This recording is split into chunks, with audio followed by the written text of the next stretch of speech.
Inamin ni Gerald Anderson na si Julia Barreto na ang the one for him. Kaya naman may mga spekulasyon na nag-propose na nga daw si Gerald kay Julia. At baka anytime soon or next year ay baka ikasal na nga ang dalaga. Ano nga ba ang katotohanan na ready to settle down na nga daw si Gerald Anderson? At ito na ang tuldok sa pagiging playboy nito. Ating alamin.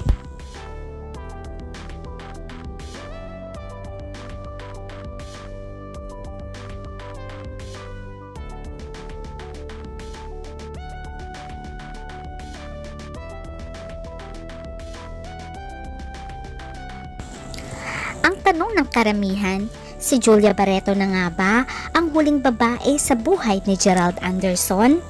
Ating alamin kung sino-sino nga ba ang nakarelasyon ni Gerald bago niya matagpuan si Julia Barreto.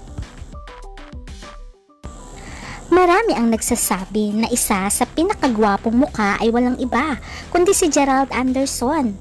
Magaling ding itong artista. Marami na rin itong napatunayan, kaya naman maraming babae ang nagkakagusto sa kanya. Unang nalink sa kanya ay ang kanyang ka-love team at kasama sa PBB na walang iba kundi si Kim Chiu.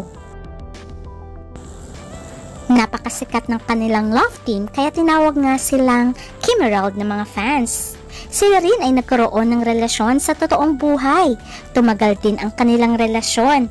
Unfortunately, sila ay nagkahiwalay dahil di umano sa third party. Ang tinuturong third party sa hiwalayang Kim Chiu at Gerald ay walang iba kundi si Bea Alonzo. Pero hindi nga natuloy ang kanilang relasyon dahil binash ng mga fans ni Kim Chiu si Bea. Kaya naman naudlot ang kanilang pagmamahalan. Dahil parehong dininay ni Gerald at Bea ang kanilang relasyon, ay namatay din ang controversy about them. At dumating nga si Maha Salvador sa buhay ni Gerald na nagkaroon nga ng misunderstanding si Kim at si Maha dahil mag-best friend sila. At hindi akalain nga ni Kim na papatulan ni Maha si Gerald Anderson. Umabot din ng ilang taon ang relasyon ni Maha at Gerald Anderson, pero sila rin ay nagkahiwalay. Wala naman daw third party involved sa kanilang hiwalayan. At sinabi nga ni Maha na kahit hiwalay na sila ni Gerald, ay patuloy naman din daw ang kanilang communication bilang magkaibigan. After Maha ay binalikan ni Gerald Anderson si Bea Alonzo. Tinuloy nila ang naudlot nilang pagmamahalan. Tumagal din ang kanilang relasyon. Nang magtambal si Julia at Gerald noong August 2019 ay na-develop si Gerald at si Julia Barreto na ang dahilan di umano ng hiwalayan ni Bea at ni Gerald ay walang iba kundi si Julia.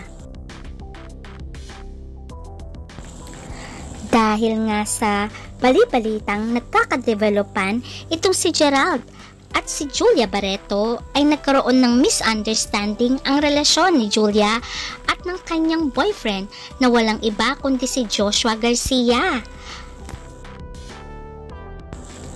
Kaya naman hindi na natuloy ang pagbabalikan ni Joshua at Julia ay dahil daw kay Gerald Anderson.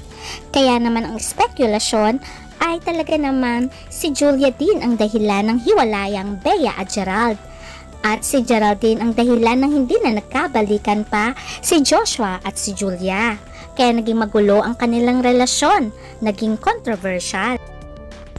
Sa kasagsagan ng hiwalayang Gerald at Bea ay dinanay nitong Julia Barreto na hindi siya ang third party sa kanilang hiwalayan. At inamin nga din ni Gerald na hindi rin siya ang dahilan kung bakit hindi na nagkabalikan at nagkaunawaan muli si Joshua at si Julia. Pero sabi nga nila, time is the truth teller dahil inamin din ni Gerald after a year na sila na nga sinabi ni Julia Barreto ni Gerald na masaya siya sa piling ni Julia. At inamin niya nga na after ilang years ay gusto niya nang magkaroon ng sariling pamilya. At ang nakikita niya na makakarelasyon niya habang buhay ay walang iba kundi si Julia Barreto. Kung Kung tutuusin ay kaya na talaga ni Gerald na magkaroon ng sariling pamilya dahil marami itong negosyong itinayo, marami rin itong investment tulad na lang ng beach resort at meron din siyang mga gym na kung saan ay pinapaupa niya ito. Bukod dito, meron din siyang mga building na talaga namang maraming umuupa. Mapapansin naman na boto ang pamilya Barreto kay Gerald Anderson. Makikita sa larawang ito na merong kuha si Gerald at ang pamilya nga nitong si Julia sa resort ni Gerald kung saan nandun si Marjorie at ang mga kapatid niya. Kaya naman masasabi mong gusto nga ni Marjorie Barreto itong si Gerald Anderson para sa kanyang anak. Samantalang ang mami naman ni Gerald ay botong-boto din kay Julia Barreto. Kung ating babalikan, masyadong choosy ang ina ni Gerald Anderson when it comes sa love life ng kanyang anak ay nakikialam talaga ito dahil ito ang nangyari sa panahon ni Kim Chiu, Maha Salvador at Bea Alonzo. Pero makikita sa larawang ito na boto ang mami ni Gerald kay Julia Barreto. Kaya walang magiging problema kung sakaling ang piliin ni Gerald ay walang iba kundi si Julia Barreto kung ito ang nais niyang pakasalan at maging asawa habang buhay. Ugong-ugong ang balita na kesyo nagpropose na nga daw itong si Gerald Anderson kay Julia Barreto ayon kay Christopher Min at tinatago lamang ito. At baka magulat nga daw ang fans ni Julia na baka next year ay magpapakasal na ang dalawa. Marami ang excited dahil bagay naman daw ang dalawang ito.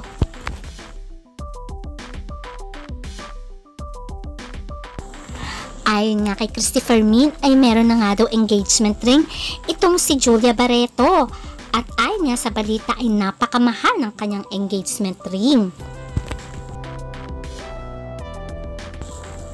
At ang napansin ng mga netizens ay ang suot ni Julia dito. Makikita naman na napakaganda at diamond ring ang suot nitong singsing. Spotted nga dito na nagsusukat si Julia ng wedding gown. At ang sabi nga ng netizens ay baka nga magulat na lang tayo na magpapakasal na nga si Julia at Gerald. Total naman matagal na rin ang kanilang relasyon at nasa marrying stage naman na daw ang dalawa. Kaya ang tanong ng netizens, si Julia Barreto na kaya ang huling babaeng mamahalin ni Gerald Anderson? Ito na kaya ang tutuldok sa playboy niyang image? Kaya abangan na lang natin ang susunod na kabanata. Hanggang sa muli, bye!